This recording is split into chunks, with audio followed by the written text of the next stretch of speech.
Evangelio de Marcos, capítulo 12, versículo 13, y aquellos que tienen la versión Reina Valera del 60, el título dice, la cuestión del tributo. Ese es el título que le puso el traductor, los dos traductores, que se llaman Casiodoro Reina y Cipriano de Valera, para segmentar esta parte de la palabra del Señor. Es algo de obviar, pero por ahí si hay alguien nuevo y no lo sabe, asumiendo que hay personas totalmente nuevas en la fe, cuando se escribieron estas epístolas o estas cartas biográficas que hablan de Jesús, Marcos, Mateo, Lucas y Juan no escribieron con versículos ni con capítulos, ni siquiera poniendo títulos. Ellos escribieron esto de manera así totalmente corrida, pero ya mucho tiempo después, monjes y traductores, a manera de segmentarla y poder facilitar su estudio, lo fueron titulando y fueron poniendo capítulos y versículos para que sea más fácil encontrar los textos y para que sea fácil referirse a ellos, a otra persona, para que ésta también vaya con velocidad a esa porción de la palabra.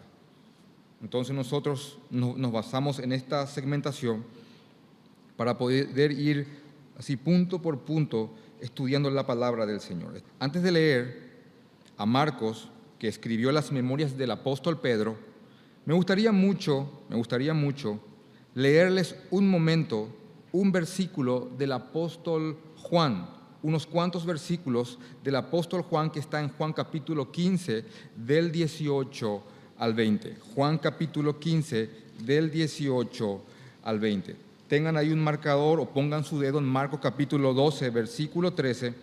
Y por favor, voy a pedirles que vayan a Juan capítulo 15 para que él nos haga una especie de introducción de la prédica de hoy. Una especie de introducción de la prédica de hoy.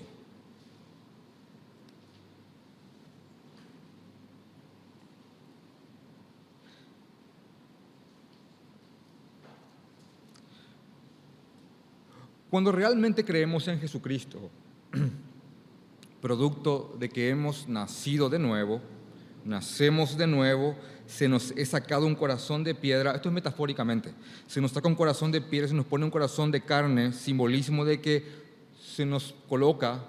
el Señor nos coloca un corazón sensible a su palabra. Entonces después de ese corazón sensible, al oír el Evangelio, uno realmente cree. Según la Biblia, según el apóstol Pablo, nosotros pasamos de una nacionalidad a otra, de una ciudadanía, es la palabra exacta, a otra ciudadanía. Pero la cuestión es que si bien a partir de que realmente creemos en Jesucristo y somos ciudadanos del reino celestial, de un reino que va a venir en un momento dado a implantarse plenamente, que ya ha comenzado su avance por medio de la iglesia, pero en un momento dado va a venir a implantarse plenamente. Si bien somos ciudadanos de ese reino, estamos como peregrinos en medio de un mundo sin Cristo. Peregrino, alguien que va de paso, eso es un peregrino. Alguien que no es del lugar, pero va pasando por ahí, por ese lugar. Entonces, hay que aprender y hay que entender bíblicamente cómo vivir este peregrinaje en este mundo sin Cristo hasta que Él venga por segunda vez. Y es importante eso. Jesús no es que se fue y nos dejó acá, como Él mismo dice, como ovejas en medio de lobos, y nos dijo, arréglense como puedan. Él en su palabra nos dio muchos principios, consejos, direccionamientos, mandatos para que podamos vivir en este mundo que no le tiene. Si bien estamos constantemente luchando contra la contaminación del mundo y sabemos que es imposible que no nos contaminemos de alguna manera, siempre podemos volver al Señor para que Él nos purifique. Siempre en comunión y en intimidad con Él. Ahora, quiero leerles una introducción, unos versículos del apóstol Juan, que dice en Juan capítulo 15, vamos a leer a partir del 18, dice, si el mundo os aborrece, Si el mundo no les quiere, les odia, les desprecia, les tiene animaversión, sinónimos. Si el mundo os aborrece, sabed que a mí me ha aborrecido antes que a vosotros. Si fuereis del mundo, el mundo amaría lo suyo, pero porque no sois del mundo, antes yo os elegí del mundo, por eso el mundo os aborrece. Y acá hay una especie de, el versículo que voy a leer, una especie de palabra que me ubica a mí en mi lugar, que nos ubica a nosotros en nuestro lugar. Y realmente de esta porción podemos sacar muchísimas cosas. Dice en el versículo 20, acuérdense o acordaos de la palabra que os he dicho. Acuérdense de esto. El siervo no es mayor que su Señor. Si a mí me persiguieron, también a vosotros os perseguirán. Si a mí me persiguieron, también a ustedes van a perseguirles. Y acá como que Jesús nos pone en nuestro lugar. Por ahí si queremos salirnos de lo que realmente somos. Él dice, el siervo no es mayor que su Señor. Ustedes, nosotros, no somos mayor que Él. Si a Él le persiguieron, a nosotros también nos van a perseguir. Persecución siempre va a haber en un mundo sin Cristo hacia aquellos que verdaderamente son cristianos. Pero persecución se tiene que tener de muchas maneras. En ciertas partes del mundo, en este momento, hablar de persecución es que te va a costar la vida ser abiertamente cristiano. En la ventana 1040, que es una latitud en el mundo que están generalmente los islámicos, levantarse y decir que uno es creyente te costaría la vida en cuestión de horas. Donde está el ISIS, toda la parte de Siria, hay lugares en verdad que uno manifiesta abiertamente que es cristiano y va a morir porque son perseguidos de muerte. En esta parte del mundo, Sudamérica, Norteamérica, Centroamérica, donde estamos nosotros y en otras partes del mundo, no hay aún esa persecución de índole físico. No hay una persecución física. Pero siempre va a haber, aunque sea una especie de persecución ideológica para aquellos, hacia aquellos que verdaderamente creen en Jesucristo. Siempre va a haber una persecución. Siempre. Siempre. Si el mundo no te está persiguiendo de alguna u otra manera, es porque no estás predicando correctamente el Evangelio o tu vida no está siendo sal para este mundo que se está pudriendo. Cuando la palabra dice que somos sal, en un contexto judaico donde no había un sistema moderno de refrigeración, se curaba la carne. ¿Se curaba la carne? Sí. La carne se empanaba, se cubría de sal porque la sal hacía más lenta la descomposición de la carne. Hoy día acceder a carne curada es prácticamente un lujo, por eso es que uno, por ahí, si alguien se ha preguntado alguna vez cómo esa pata de chancho puede estar, o de cerdo, puede estar colgado ahí sin refrigerarse y está en perfecta condición. Y te acercas a ver el precio y te alejas despacito. Porque esa pata de cerdo ha sido puesta en un proceso de curación en la cual, por medio de la sal, han refrenado su putrefacción. Era lo que el judío entendía cuando Jesús le decía, ustedes son la sal. Este mundo se está pudriendo.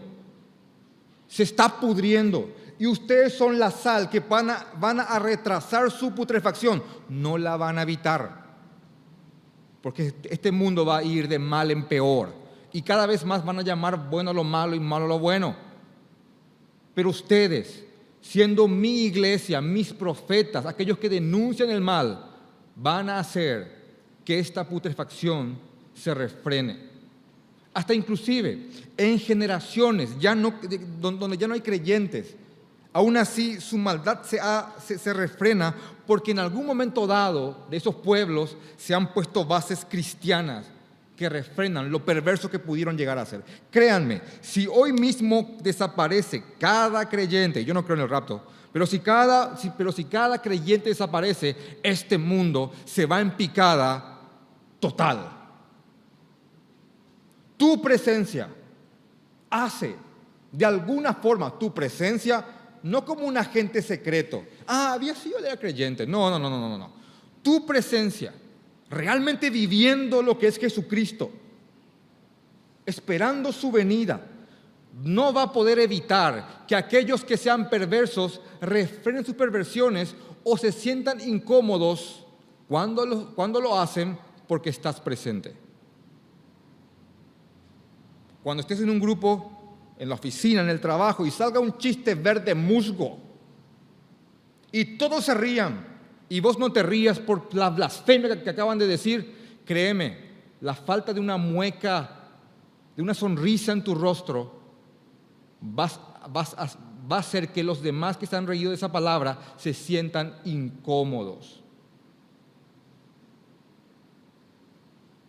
Mujer, en un mundo donde el mostrar la piel de manera indecorosa para otras mujeres se ha convertido en algo totalmente normal, que te vistas con una modestia santa, es una vara recta que denuncia lo torcido, mojigata, porque así por ahí te van a decir, santurrona. No vas a evitar hacer eso. Ahora, Jesús dice aquí, si a mí me persiguieron, a ustedes también van a perseguirle. Porque el siervo no es mayor que su Señor. Cualquier creyente que trate de evitar la persecución de cualquier intensidad, física, ideológica, como sea, créame, una burla es persecución, es una forma de persecución, una forma de tratar de opacarte. Cualquier creyente que trate de alguna forma de evitar la persecución totalmente inherente al Evangelio está pretendiendo ser mayor que el Señor Jesucristo. Es como que de alguna forma Él dice, bueno, Jesús no encontró, ni todos los apóstoles, ni los millones de mártires, no encontraron aquella forma de poder convivir con el mundo sin que el mundo se enfade con ellos, pero yo lo encontré. Y creo en Jesús, creo en su Evangelio, yo lo predico, yo lo vivo, pero el mundo no me odia. Sos un unicornio, déjame decirte eso. Un personaje mitológico. No existís, así, esa es la verdad. Sí que crees eso.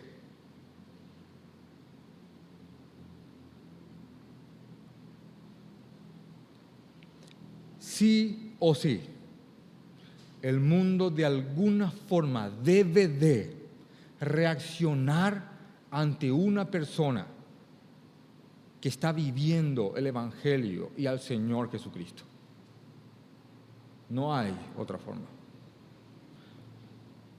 Voy a ir al apóstol Pablo para que él le dé fuerza a lo que escribió Juan. Estas son las bases para lo que vamos a estudiar ahora en Marcos. Dice en 1 Corintios capítulo 4 el ministerio de los apóstoles. Y acá había pasado algo. Los corintios, la gente de Corinto, los corintios, habían como encontrado aquella forma que nosotros estábamos hablando. Ellos son de Cristo, pero el mundo les quiere.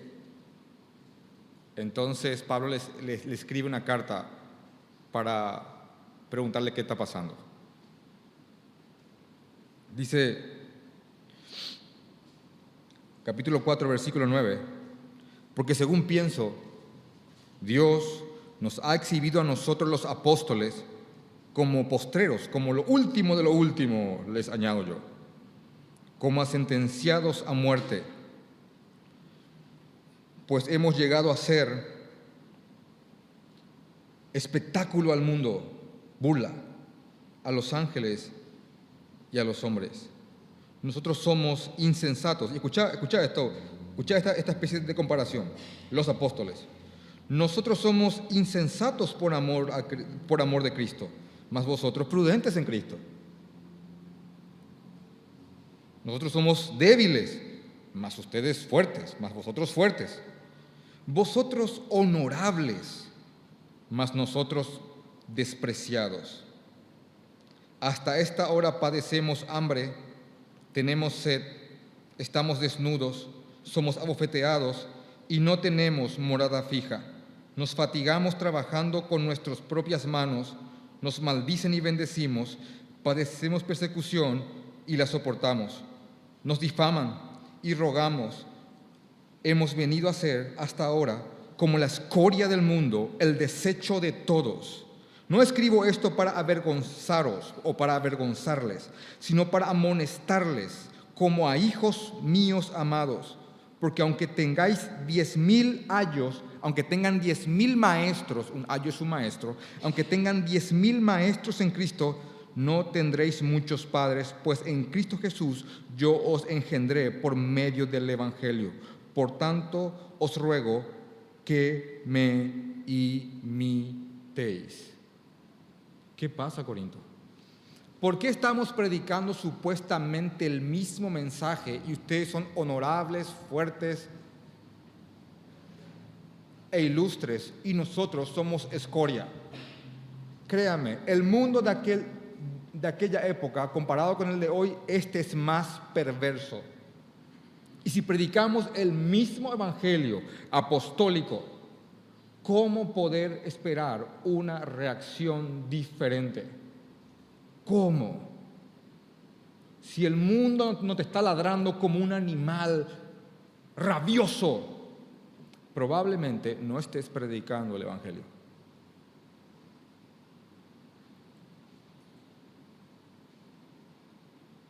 Si los lobos no tratan de morderte, probablemente no estés predicando el evangelio. Lo que el Señor Jesús sí nos dio, a pesar de que vamos a vivir persecución, porque vamos a vivir persecución, es un ejemplo de cómo vivir en medio de este mundo que le aborrece. Según el libro de Marcos, capítulo 12, en el libro de Marcos, capítulo 12, estamos en el martes de la Semana Santa. Es el martes de la semana de la pasión del Señor Jesucristo. Por un repaso por ahí, si alguien es nuevo o no lo tiene ubicado, Marcos capítulo 11, versículo 1, es el domingo, el primer día de la semana, donde Jesús está entrando para morir el viernes. El domingo Él entra, la famosa entrada triunfal, algunos le dicen Domingo de Ramos, donde Él entra en un pollino, un burro pequeño, y la gente le recibe con palmas y mantos, y Él entra de una manera muy humilde, totalmente antagónico al tipo de rey que ellos estaban esperando. El lunes, porque dice al día siguiente, Marcos capítulo 11, versículo 12, Él maldice una higuera en forma metafórica, simbolizando la religiosidad israelita. El martes, que es Marcos capítulo 11, versículo 20, esa higuera se seca totalmente. Y lo que estamos leyendo ahora es todo lo que pasó el martes. ¿Saben por qué estamos haciendo también esto? Cuando llegue la Semana Santa, qué bueno sería que aquellos hombres de familia, sacerdotes, se sienten con sus familias y día a día le enseñen a sus hijos, a su esposa, una y otra vez. Hoy, en un día como hoy, un lunes, pasó esto. Un martes pasó esto. Un jueves pasó esto. Un viernes pasó esto. Y verdaderamente meditar en la semana del Señor. No hace falta que sea la Semana Santa para hacer eso, pero como toda la temática va a girar en torno a eso, sería bueno también si ustedes pueden guiar a sus familias con eso, en eso. Van a leer toda la Semana de la Pasión hasta llegar a la Pascua, y pido por favor que alguien marque con un marcador profundamente si en algún momento dado aparece un conejo con huevos de chocolate. No lo van a encontrar. Entonces, es el martes y Jesús está armando disturbio, está incidentando Jesús, está molestando a toda la cúpula religiosa. Jesús el lunes había entrado en el templo, había tumbado la mesa de los cambistas, había enseñado la palabra del Señor, y el negocio se le estaba afectando a todos estos religiosos. Entonces, lo que vamos a leer ahora es la segunda ocasión de varios intentos de engaño para frenar a este terrorista, para frenar a Jesús y a lo que él está haciendo. El primer intento fue ir frontalmente contra él. Según lo que habíamos estudiado el domingo pasado, en el libro de Marcos, capítulo 11, versículo 27, dice: volvieron entonces a Jerusalén y andando por el templo, Jesús se paseaba por ahí, estaba paseando por ahí, por el templo. Ya había echado todas las monedas y estaba buscando a ver qué es lo que iba a hacer. Y yo tenía miedo. Entonces dice que se estaba paseando por el templo y los principales sacerdotes y los escribas y los ancianos lo embretaron. Y le dijeron: ¿con qué autoridad haces estas cosas? ¿Con qué? Y él le contesta con una pregunta antes de responderles esto y le dice: bueno, está bien, pero primero necesito que me contesten algo. Juan el Bautista, ¿su bautismo era de los hombres o de Dios? Si decía de los hombres, el pueblo se iba a enfurecer porque todos tenían a Juan el Bautista como un profeta y el pueblo les caía encima. Si decía de Dios, como Juan el Bautista fue el que dijo por Jesús: este es el Cordero de Dios, y es más, él dijo a sus discípulos que le sigan a Jesús. Uno de ellos es Andrés, que era discípulo de Juan el Bautista, que siguió la orden de Juan el Bautista cuando dijo que él es el Mesías. Entonces, si ellos respondían Juan el Bautista y su bautismo es de Dios, entonces él diría: bueno, de ahí viene mi autoridad, porque Juan el Bautista fue el que me señaló a mí como el Cordero de Dios, como el Mesías. Era una pregunta que en la pregunta estaba la respuesta para estas personas. Entonces fueron frontalmente y se toparon con una pared. ¡Paz! Después Jesús dice una parábola de unos labradores malvados que no quisieron pagar su alquiler, su tributo, y que mataron al hijo del dueño después de haber matado y apedreado a muchos siervos. Entonces dice Jesús: ¿qué va a pasar con aquellas personas que no quisieron pagar su alquiler, su tributo, la parte del trato que les correspondía, cuando venga el dueño a pedirles eso? Iban a ser destruidos. Entonces estos judíos entendieron, Marcos capítulo 12, versículo 12, que esta parábola lo decía por ellos, y procuraban prenderle porque entendían que decía contra ellos aquella parábola, pero temían a la multitud y dejándole se fueron. Entonces acá viene un intento de engaño, el segundo intento de engaño para con Jesús, y dice: y le enviaron a algunos de los fariseos y de los herodianos. ¿Para qué?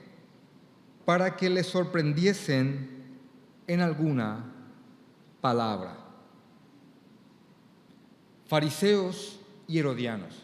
Los fariseos, ustedes ya saben la mayoría que es un grupo de hombres religiosos sumamente observantes de la ley, hombres supuestamente correctos, morales, y muchos de ellos verdaderamente eran judíos piadosos. Ejemplo, Nicodemo, que terminó creyendo en Jesucristo.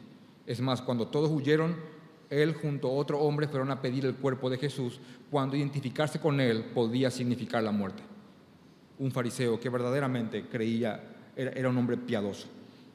Entonces, pero aquí los fariseos que estaban aquí eran hombres solamente religiosos, eran hombres muertos en sus leyes, y se unieron de una manera totalmente atípica con el grupo de los herodianos. Y esto realmente hay que entender. Los herodianos eran la especie de hombres libertinos políticamente de la época. Herodes era su líder y ellos seguían a Herodes. Y Herodes era más que nada un hombre acomodado, un hombre que se sabía más que nada metido con el pensamiento griego, un hombre que le daba rienda suelta a los placeres. y sus seguidores eran los herodianos. Eran los amigos del imperio romano. Ellos estaban conformes con lo que estaba pasando. Roma subyugando a todos, poniendo líderes sectoriales. Para ellos estaba todo bien. Y los fariseos odiaban lo que hacía Roma, porque Roma era una nación que había subyugado a Israel y les cobraba impuestos totalmente excesivos, en algunos casos, por medio de sus recaudadores, que ellos debían de pagar al imperio. Entonces acá hay un intento de prenderle a Jesús, de sorprenderle con alguna palabra desubicada. El mundo tratando de hacer caer al Hijo de Dios. Dice que impresionantemente estos dos grupos que se odiaban entre sí, porque uno era pro imperio y los fariseos anti imperio, se odiaban entre sí, pero consiguieron un punto en común que es el odio a Jesucristo. Los herodianos, que venga alguien llamándose rey puede ser peligroso. Y que venga alguien denunciando toda esta religiosidad y tumbando las mesas en los templos y llamando de la casa que estamos haciendo ahora cueva de ladrones, bueno, también es peligroso. Entonces, ambos grupos que se odiaban tuvieron una conjugación, una amalgama para atrapar y prender a Jesucristo. Y quiero mostrarles en este momento cómo ellos van a tratar de hacer que Él caiga, pero Jesús, siendo la fuente de sabiduría, salió victorioso, no solamente de este ataque, sino de otros. Acuérdense que les dije que la primera afrenta, el primer engaño, fue el preguntarle con qué autoridad hacía lo que hacía. Marcos 11:27. El segundo que vamos a leer ahora es cuestión del tributo. El tercero, pueden girar su hoja, está en el versículo 18 del capítulo 12, cuando ahí vienen los saduceos. Después le voy a explicar en la próxima prédica lo que son los saduceos. Ahora vienen los saduceos. Primero vinieron los principales, los escribas. Ahora vienen los herodianos con los fariseos. Y después vienen los saduceos para hacer una pregunta sobre la resurrección. Y por último vienen un grupito de escribas en el versículo 28 para hablarle del mandamiento, que es más que nada para probarle. De todas estas pruebas Jesús salió victorioso, y eso se puede ver en el versículo 34 del capítulo 12, que dice: Jesús entonces, viendo que había respondido sabiamente, le dijo: no estás lejos del reino de Dios. Y ya ninguno osaba preguntarle. Entonces, en esta prédica y en las que van a seguir, vamos a ver cómo Jesús llega victorioso, manejándose sabiamente en un mundo que lo aborrece por medio de la sabiduría total y absoluta. Y después ya nadie más osaba preguntarle. Aquí vienen estos dos grupos y por favor quiero que le presten una atención así especial a esta parte del capítulo 12, versículo 14 de Marcos, que es una adulación totalmente falsa. Dice que este grupo de personas viniendo ellos, le dijeron: Maestro, sabemos que eres hombre veraz y que no te cuidas de nadie. ¿Qué significa eso? En otras versiones les va a decir que no buscas el favor de nadie. Maestro, con reverencia. Como el grupo anterior vino frontal y se estrelló, bueno, vamos por el lado de la adulación, que también es otra forma de buscar que uno caiga. Así que cuidado con aquellos que vienen: hola, Señor. Probablemente más peligroso que los otros, porque puedes bajar la guardia. Cuidado con aquellos que vienen con sonrisitas que podrían ser fingidas. Les repito, como el grupo anterior frontalmente se estrelló, este viene por la otra vía, por la vía de la adulación. Entonces vienen estos dos grupos y dicen: Maestro, sabemos que eres hombre veraz, que decís la verdad. y que no te cuidas de nadie, que no buscas el favor de nadie, porque no miras las apariencias.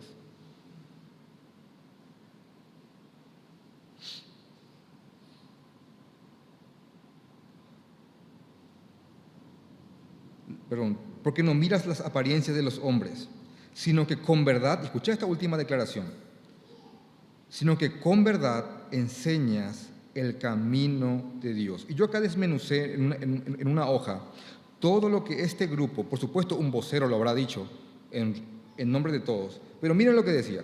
Punto número 1, maestro. Maestro, un título sumamente importante en aquella época, rabí, maestro. 2, eres hombre veraz. 3, no buscas el favor de nadie. 4, no miras las apariencias. 5, el más contundente, en verdad enseñas el camino de Dios. Pregunta, ¿por qué no eran discípulos? Porque alguien que declare estas cosas de Jesucristo, si realmente las cree, es un discípulo. Porque yo creo, al igual que lo que estamos aquí presentes, que Él es el maestro de maestros, que es la verdad absoluta, que realmente Él no busca el favor de nadie y no se acomoda a nadie y no le rasca a nadie donde le gusta. Él no mira la apariencia porque mira el corazón y verdaderamente Él es el camino de Dios. ¡Wow! Estos hombres, adulando a Jesús, verdaderamente declararon lo que Él es.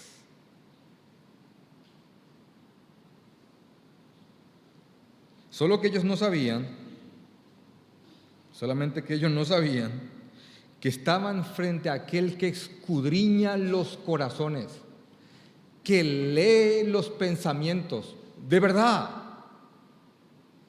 Y como te dije el domingo pasado, que los trucos baratos del cine no hagan que no te sorprenda el poder y la majestad de Cristo. ¿Alguna vez te hicieron el truco de la cartita? Elegí una, bueno, no sé, se abre el abanico, elegí una, sacas, no me muestres, ponela otra vez, hace un tri, esta es, ¡oh! Quedamos todos así.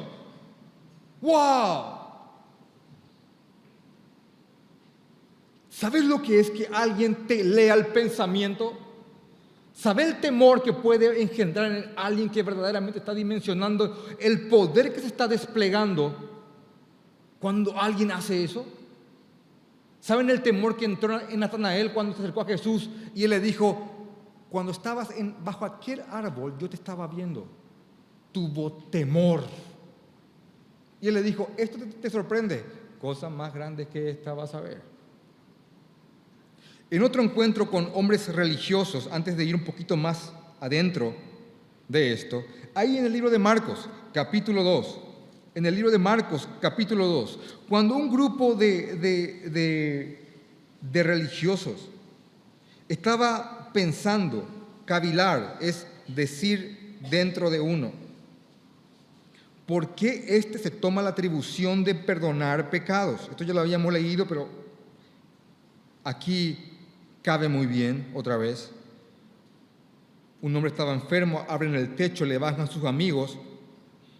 Jesús le dice en un momento dado, tu fe te ha salvado y tus pecados te son perdonados. Entonces un grupo, en Marcos capítulo 2, dice en el 7, ¿por qué habla este así? Blasfemia dice, ¿quién puede perdonar pecados si no solo Dios? Y entonces luego Jesús en su espíritu, y conociendo luego Jesús en su espíritu, que cavilaban de esta manera dentro de sí mismos, les dijo, ¿por qué caviláis así en vuestros corazones? Y levantó al paralítico. En el libro de Juan, capítulo 2, hay un texto sumamente importante y trascendental si uno piensa a profundidad lo que dice. Dice que cuando Jesús comenzó su ministerio, después de haber purificado el templo por primera vez, porque lo que habíamos leído anteriormente es la segunda vez, dice que haciendo milagros, 2:23 de Juan dice, estando en Jerusalén en la fiesta de la Pascua, muchos creyeron en su nombre. Aleluya, gloria a Dios. Muchos creyeron en su nombre. Pero el texto que dice a continuación es muy importante. viendo las señales que él hacía. Esta gente creía porque veía los milagros de Jesús. Pero Jesús mismo no se fiaba de ellos porque conocía a todos y no tenía necesidad de que nadie le diese testimonio del hombre, pues él sabía lo que había en él. Mucha gente, al ver los milagros de Jesús, creían en él, pero Jesús no confiaba en el creer de mucha gente, porque solamente estas personas le seguían a Jesús por los milagros que él hacía. Y no se fiaba de ellos. Fiar es igual a confiar. No se fía, vas a leer por algunos lugares. Entonces, estas personas, en el libro de Marcos, capítulo 12, versículo 13 en adelante, específicamente en el 14, están tratando de adular a Jesús y no están sabiendo que a quien quieren engañar es aquel que conoce los pensamientos más profundos de cualquier persona. Entonces, después de una adulación hipócrita y falsa, dicen: maestro, bla, bla, bla, bla, bla, bla, ¿es lícito dar tributo al César o no? ¿Daremos o no daremos? En el contexto de esta Israel sometida a Roma, donde tenían que pagar impuestos, ambas preguntas, de una manera totalmente simple, iban a condenar a Jesús. ¿Por qué? Porque si él decía de esta manera: paguen el impuesto, sin clarificar nada, iba a quedar mal con sus compatriotas que odiaban el hecho de estar pagando un tributo a un imperio que los estaba subyugando. Si él decía: no, para quedar bien con el populi, con el pueblo, si él decía: ¿saben qué? No, paguen el impuesto, iba a haber un ¡ah! Pero acto seguido venían soldados romanos y le iban a acusar de conspiración y se iba preso. Diga lo que diga, él acá le tenemos, decían ellos. A él aquí le tenemos. Entonces mandaron a estas personas y exactamente los grupos adecuados, porque los saduceos eran pro imperio y los fariseos los herodianos eran pro imperio y los fariseos anti imperio. Si él decía algo en contra del imperio, los herodianos se tomaban de eso y iban a delatarlo. Si él hablaba de someterse a Roma, él no era el Mesías, él no iba a levantar la rebelión y iba a perder popularidad con los judíos. Imagínense lo que se tramó para hacer tropezar y desmeritar y desprestigiar al Hijo de Dios. ¿Cómo salís de esta, Jesús? Entonces, después de preguntarles esto de manera totalmente complaciente, aduladora, según Marcos hay una respuesta, pero me gusta mucho más la respuesta que pone el apóstol Mateo, capítulo 22, versículo 18. Antes de leerlo, voy a retomar con el texto anterior. Quédense ahí en Mateo 22, 18. Maestro, sabemos que eres hombre veraz, que no te cuidas de nadie, que no buscas el favor de nadie, porque no miras las apariencias de los hombres, sino que con verdad enseñas el camino de Dios. ¿Es lícito dar tributo a César o no? ¿Daremos o no daremos? Mateo 22, 18. ¿Por qué me tentáis, hipócritas? ¿Por qué me tientan, hipócritas?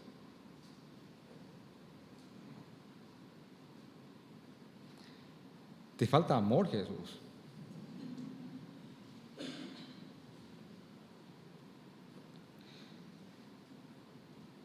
Vuelvo a Marcos.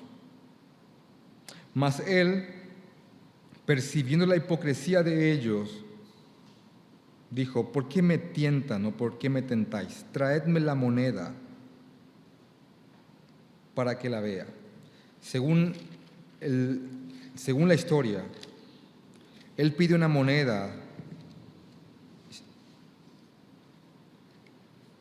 que era un denario de un emperador que se llamaba Tiberio.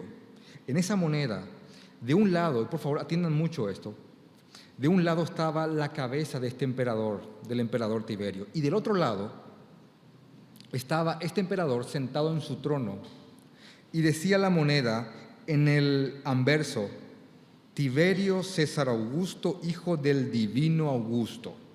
Y del otro lado decía: sumo sacerdote. Eso decía. Porque un emperador no solamente era un gobernante, era el sacerdote de toda la religión pagana romana del momento.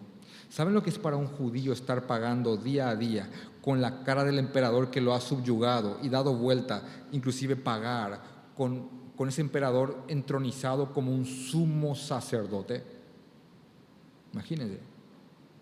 Entonces él pide ese denario, que era el salario de un día. Dice, ellos le trajeron y les dijo: ¿de quién es esta imagen y la inscripción? Ellos le dijeron: del César, del César. Respondiendo Jesús les dijo: dad a César lo que es de César y a Dios lo que es de Dios. Y ellos se maravillaron, porque él encontró la respuesta correcta para que no sea culpado de ambas cosas que querían atribuirle. Es como que hoy, si bien somos subyugados por Roma, en aquella época Roma había hecho caminos, de tal manera que hay inclusive una vieja frase que dice: todos los caminos conducen a Roma, porque había hecho un sistema de caminos que conectaba la central del imperio con todos los lugares conquistados. Había una relativa paz que se llamaba la Pax Romana, donde la piratería había sido prácticamente erradicada por lo terrible que eran los romanos y te sorprendían cometiendo un delito. También inclusive producto de la conquista griega, ellos habían impuesto como el griego para todos. Sin darse cuenta, Roma, al imponer su reino, a crear todo un sistema de caminos, a crear todo un imperio que disminuyó la delincuencia, al impulsar un idioma único, nos estaban dando cuenta estos romanos que estaban poniendo las bases para que el evangelio avance de una manera que no tenía precedente. Así que alguien podía escribir ahora el evangelio en griego y cada persona lo iba a poder leer, o alguien en alguna aldea lo conocía. Había caminos para predicar el evangelio que si lo seguías ibas a llegar hasta el lugar más recóndito del mundo conocido. Había inclusive un sistema de leyes al cual Pablo pudo, y voy a usar esta palabra contemporánea, chicanear para dilatar su ejecución y predicar el evangelio cada vez más. Inclusive Pablo, usando el sistema jurídico romano, pudo llegar hasta Roma apelando al César porque era romano, y sin darse cuenta, Roma metió en su seno el evangelio. Tanto así que en la carta de Filipenses, Pablo fue preso, y al final de la carta le dice a los hermanos de Filipo: también le manda saludos aquí los de la casa del César.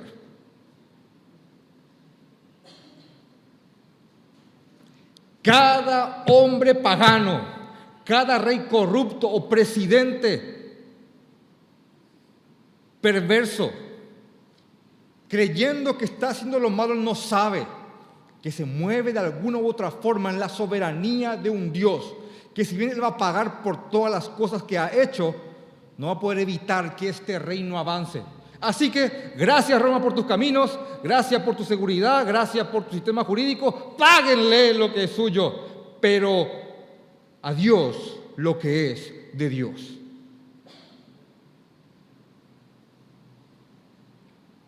Dice el comentario bautista de Jameson, Fawcett y Brown: cuánta verdad encierra esta añadidura profunda, que a ellos fue sorprendente, y cuán incomparable fue su perfección, brevedad, claridad e importancia. ¡Paz! ¡Wow! ¡Wow! Yo estudié abogacía 6 años, y un hombre que se defiende de esta forma es brillante. El mejor abogado de todos.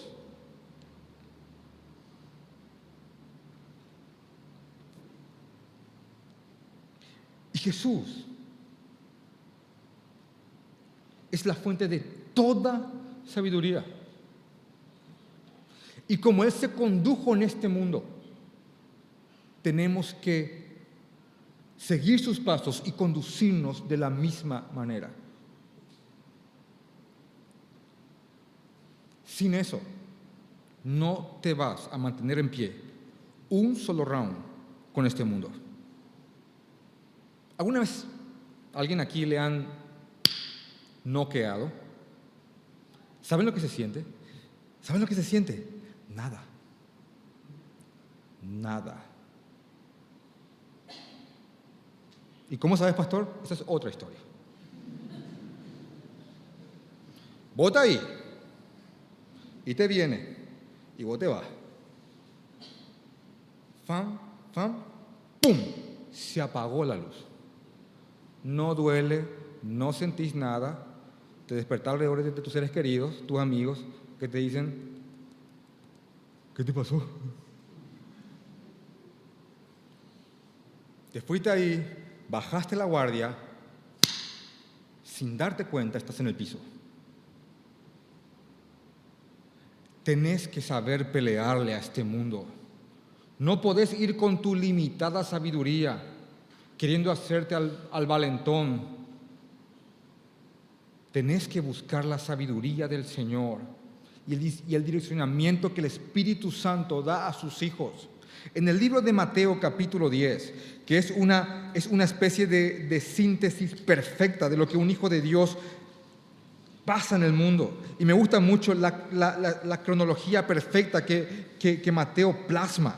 Es, la mies es mucha, y ustedes saben el resto, y los obreros son pocos. Este es el problema, la mies es mucha. La solución, vamos a elegir discípulos. Eligió a 12 embajadores. Perdón, a 12 apóstoles, que, claro, embajadores. La misión, el problema, los elegidos, la misión. Vayan y prediquen el Evangelio. Mateo capítulo 10, versículo 16. Los contra, las persecuciones venideras. Circunstancia, mies es mucha, obreros son pocos, elige unos hombres para comenzar la obra, les da una misión y les da el contra. Y dice, 10:16, he aquí yo os envío como ovejas en medio de lobos, sed pues prudentes como serpientes y sencillos como palomas. He aquí, yo les envío, esto también sigue vigente para nosotros, yo les envío como ovejas en medio de lobos, sean pues prudentes como las serpientes y sencillos como las palomas. ¿Jesús me está pidiendo que sea como una serpiente? Sí. Porque la serpiente es un animal que conoce perfectamente sus limitaciones. Y es sigilosa y sabe cuándo atacar. Una serpiente no puede salir corriendo de un lugar. Él tiene que estar ahí agazapado, sabiendo cuándo dar ese golpe. Sean prudentes, piensen mucho lo que van a hacer. Analicen la situación. Refrenen su lengua, ahorren sus palabras. Hablen cuando tienen que hablar. Tengan comunión conmigo para que yo les guíe. Sean prudentes como serpientes y sencillos, mansos como palomas. Hay un texto en Santiago que habla de la sabiduría, muy conocido, Santiago capítulo 3, versículo 13, dice, la sabiduría de lo alto es el título. Dice, ¿quién es sabio y entendido entre vosotros? ¿Quién es sabio y entendido entre ustedes? Muestre por la buena conducta sus obras en sabia mansedumbre. Pero si tenéis celos amargos y contención en vuestro corazón, no os jactéis, no se jacten de eso, ni mintáis contra la verdad, porque esta sabiduría no es la que desciende de lo alto, sino terrenal, animal y diabólica. Hay una sabiduría que es terrenal, animal y diabólica. porque donde hay celos y contención, allí hay perturbación y toda obra perversa. Pero la sabiduría que es de lo alto es primeramente pura, después pacífica, amable, benigna, llena de misericordia y de buenos frutos, sin incertidumbre ni hipocresía. Y el fruto de justicia se siembra en paz para aquellos que hacen la paz. Y la fuente de esta sabiduría es el Señor Jesucristo. En el libro de Santiago, ahí a la vuelta, en el capítulo 1, hay como una frase un poco sarcástica que hace Santiago, el hermano de Jesús, que dice a partir del versículo 2, hermanos míos, tened por sumo gozo cuando os halléis en diversas pruebas, sabiendo que la prueba de vuestra fe produce paciencia, porque la prueba de tu fe la va a fortalecer y te va a volver un hombre paciente. Versículo 4, mas tenga la paciencia su obra completa, para que seáis perfectos y cabales sin que os falte cosa alguna. Y acá está la frase a la cual me refiero y dice, si alguno de vosotros tiene falta de sabiduría, pídala a Dios, el cual da a todos abundantemente y sin reproche, y le será dada. Esa porción que dice, si alguno de ustedes cree que tiene falta de sabiduría, y yo pregunto, ¿quién puede decir, por ejemplo, ante el y si alguno, decir, no, yo no, gracias? No, yo estoy bien, yo estoy muy sabio.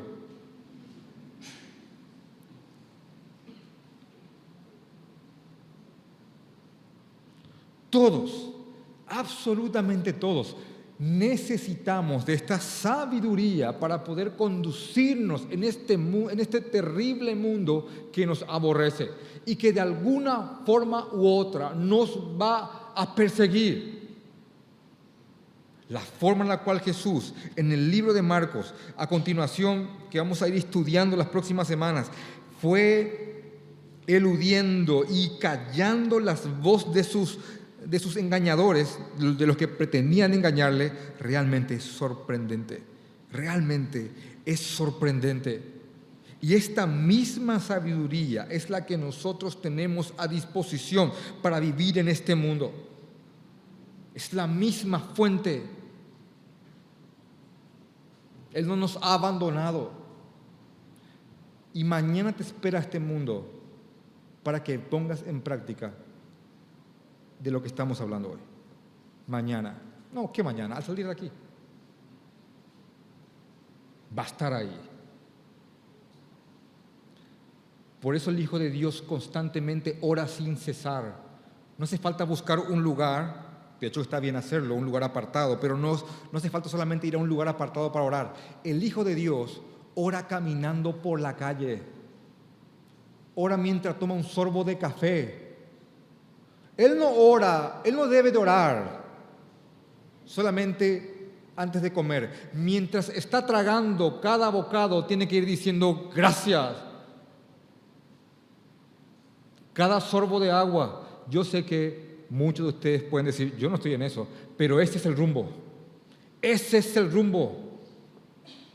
Una vida en constante oración, velando, sin bajando la guardia, pidiendo sabiduría y direccionamiento. Créeme, van a venir la versión tuya de herodianos y fariseos a tratar de hacerte caer cuando estés realmente viviendo lo que es Jesucristo.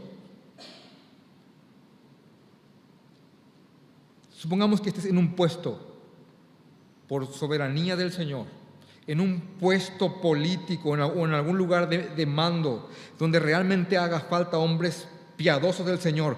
¿Pensás que muchos a quienes le vas a cortar el chorro no van a querer hacerte caer?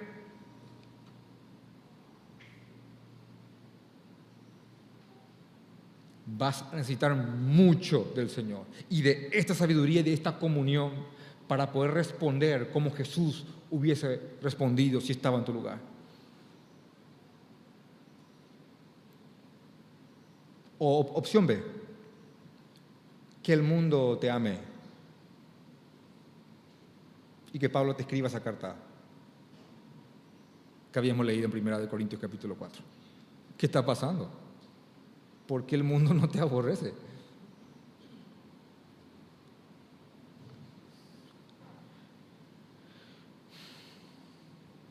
Jesús es la fuente. Y esto que vemos aquí no es solamente de sorprenderse y decir, Él lo pudo. Nosotros, realmente guiados por el Señor, podemos ser vasos y recipientes de esta sabiduría y conducirnos en este mundo lleno de lobos que desean devorarnos, glorificando al Señor Jesucristo. Vamos a orar.